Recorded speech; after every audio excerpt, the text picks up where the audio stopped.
চলো গানটা চালু করো।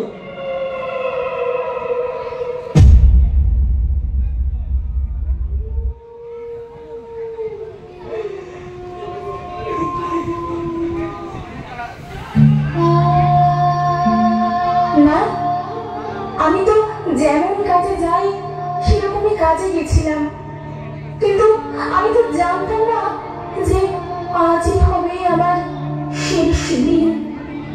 আমি তো আমার জুনিয়রদের সাথে একসাথে কত গল্প করতে করতে তোমার হাতে বানানো টিফিনটা খাচ্ছিলাম। তখনও যদি একটু বুঝতে পারতাম। রাত অনেকটা হয়ে যায়, আমি ওয়ার্ডে তখন একা। ওরা আমার সাথে মা, আমার খুব কষ্ট হচ্ছিল জানো তো, অনেক